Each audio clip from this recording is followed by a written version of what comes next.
Hello, it's Jay here again and welcome to another video. So I apologise for the delay between the lessons, but I don't know if you can tell or not, I do now have a new PC. So that's been the reason for the delay, because obviously I've been dismantling my old one and building this one. So as I said, I apologise for that, and hopefully we can get some videos out very quickly now. The Patreon thanks video is coming also, just a note for my patrons. But in this lesson, we're going to carry on with the special move to function, and we're going to come to this if statement. If player 1's transform is less than the opponent's on the X.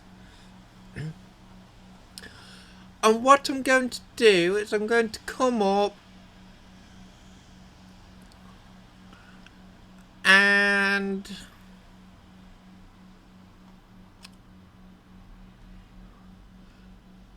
we're going to use the player walk right function. So let's have a look at what we need to copy from in here. We definitely need the move direction.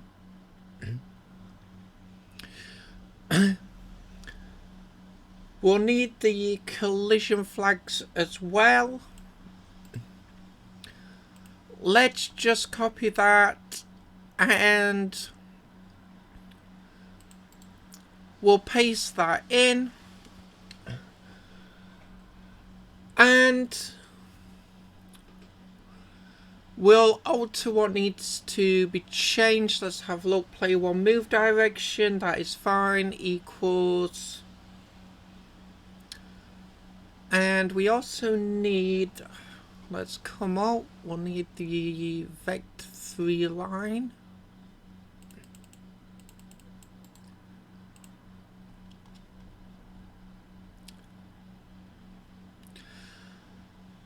Also, so let's paste that in there.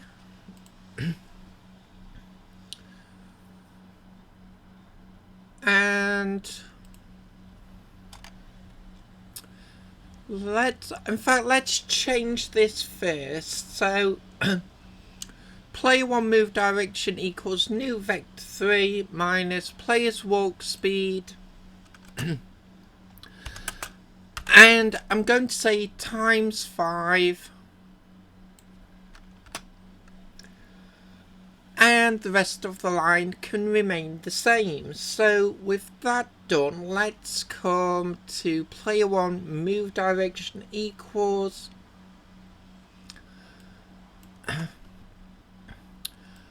and this whole block should actually be fine as it is. Player 1 move direction times equals player walk speed. I'm going to say times 5 again. Again, I'll use the F.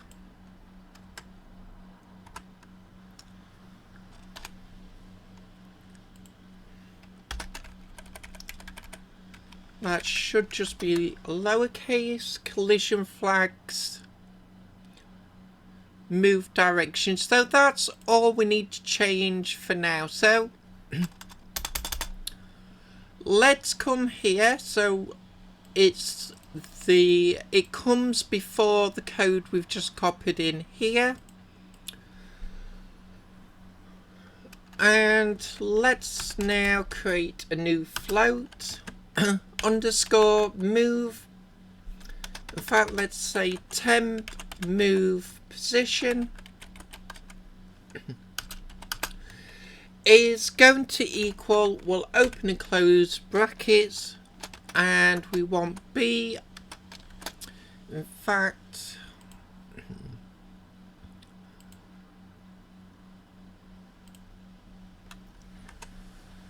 we want the name of this script.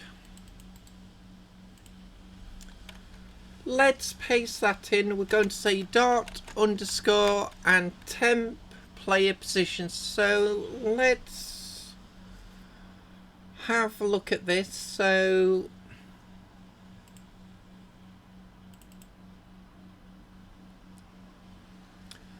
okay, we've got public class.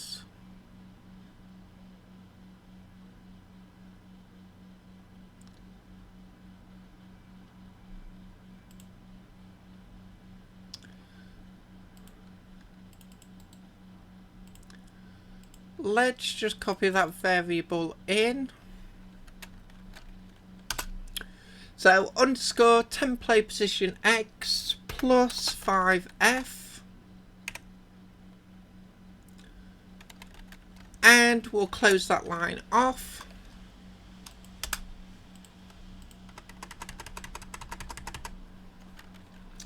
So let's put this into the comments. Let's say creates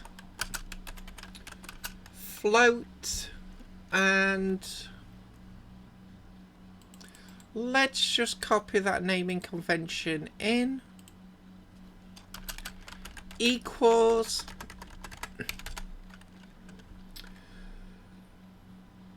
in fact, let's say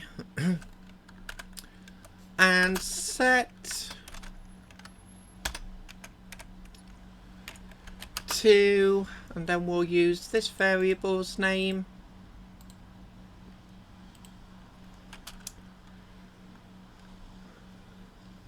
And yeah, I think that will be fine. So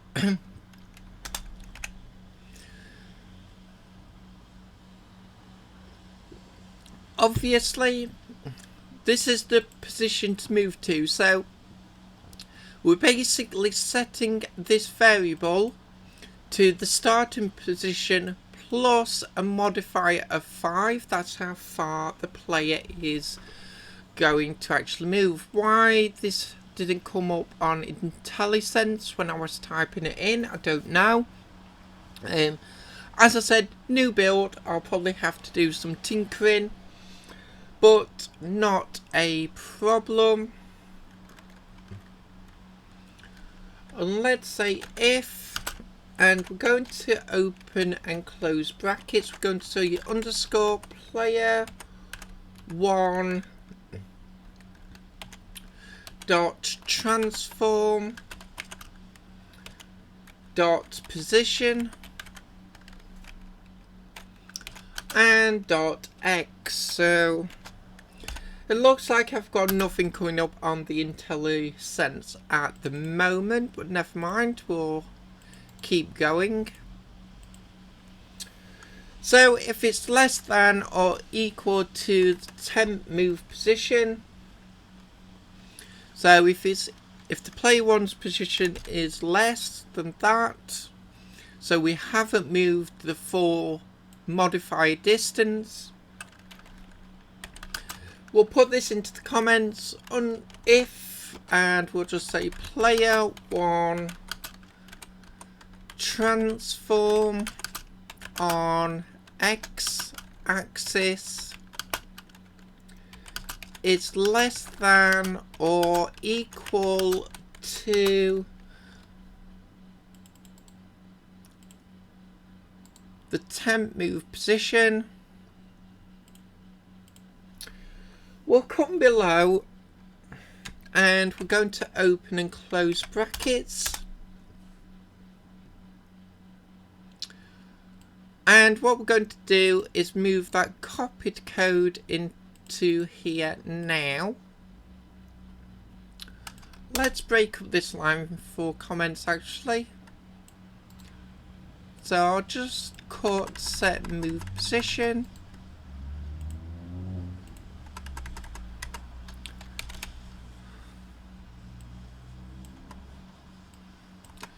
Let's just tidy everything up. So basically we're doing this because we only want the player to move if it hasn't actually reached the max position or distance across the screen. Now we'll come and let's have a look. We'll copy that if statement, we'll paste it in between,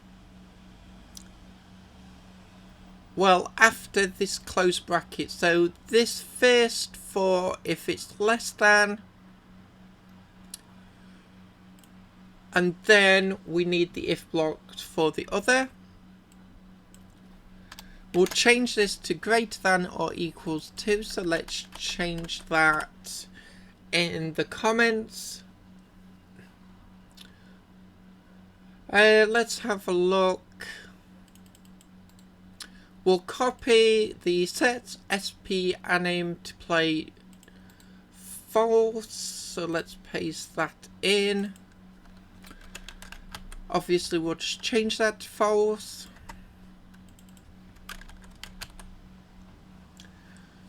And let's come up from the special move 1. Let's copy where we changed the state to the wait for special move animations,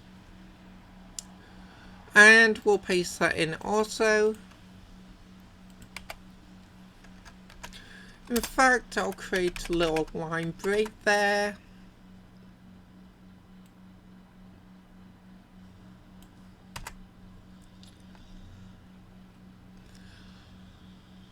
And let's now just need to move that back in line. So what happens if the player is moving and it hasn't reached the distance set, but it is stopped by the opponent? Well, we need some more code for it to do that. So we're going to say if open and close underscore player1 dot transform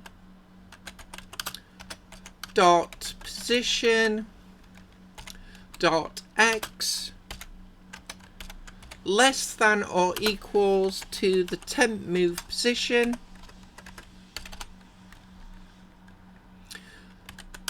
and we'll put that into the comments. If player1 transform on x is less than or equal to underscore temp move position, we'll come below, we'll open and close brackets, and we're going to say if open and close brackets again, and we want to access the player's controller, and we're going to say dot velocity dot magnitude is less than, and we'll just say the player walk speed. We don't need the times, fine, that should be fine.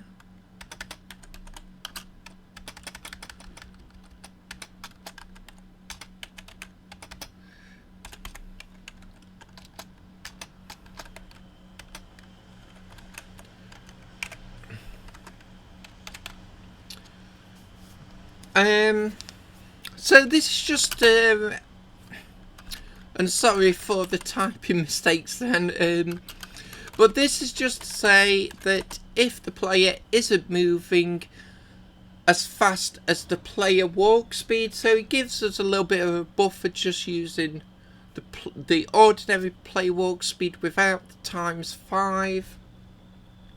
Just saves us from having to set another variable. And we'll just put this into the comments. If velocity is less than walk speed,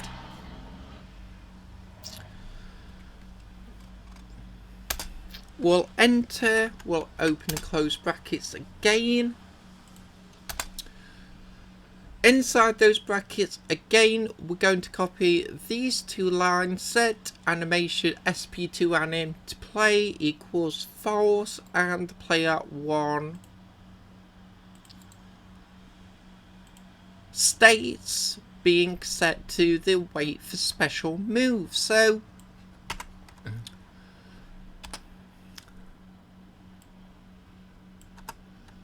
now I'm going to leave this video here. It's getting quite long now. I think we'll test out in the next video, and yes, as always, I hope you enjoyed this lesson. I hope to see you next time, and until then, as always, bye for now.